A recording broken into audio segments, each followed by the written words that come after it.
তো আজকেও পুরো দীঘা ঘুরতে যাওয়ার চাংড়া ফাটা ভিডিও নিয়ে চলে এসেছি। চলো তাহলে সব প্রথম থেকে শুরু করা যাক। তো সন্ধ্যাবেলা সব বলটা গেলে তোনাদার ইকো গাড়িটাই চাপি নিয়ে পোখারে নিয়ে বেরিয়ে দিলাম দীঘা ঘুরতে যাওয়ার লাগে। সবাই অর্ধেক রাস্তায় আসিনি ইড়কে একটা হোটেলে ঢুকি তড়কাটা খাই নিয়ে সোজা পোখারে নিয়ে চলে এলাম সেই দীঘার বিখ্যাত গেট। গেটে ঢুকে যাওয়ার পরে প্রথমেই সবাই ইড়কে ঢুকে গেলাম এই পার্কটাকে লাইটিং দেখতে।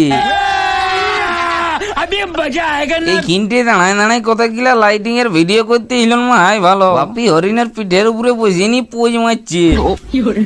এই কিনতে দেখা হইন যেতে সমুদ্রের দিকে যায়নি বসে বসে ঢেউ দেখতে এলাম। তখন মুন্না ইয়ার তার বোতল দিয়ে কুড়াই কুড়াই এনে জড়ো করছে। অনেকক্ষণ মুন্না ঢেউর কাছে যাই ভেলকি মারছে জলে কাঁচাড় খাই দিল ও আর জুতা গিলা হারায়। তখন ওকে খালি পায়ে ঘুরতে হবে। যত সকাল হচ্ছে আস্তে আস্তে বেটা জুতে দেখা যায় চারদিকটি।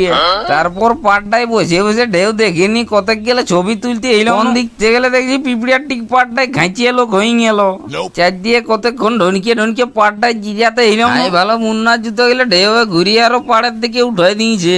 তারপরে চাওয়ালাটার কাছ থেকে একটা চা নিয়ে পাড়টায় বসে বসে সুরিপে সুরিপে খাই নিলাম। সকালবেলা দীঘার পাড়ে রচা খাই খাই ঘুরতে বেটে জুতিয়ে লাগছে। একটু পরে জলটা কমে যেতে সবাই ইড়কে নামে গেলাম ঝুনুক কুড়াতে। আই ভালো বাপিরা পুরো লাগিয়ে গেছে কুড়াতে। অনেকক্ষণ ঘুরার পরে এইটি আরো কি পাইলাম গেড়া না শামুক বটে কে জানে।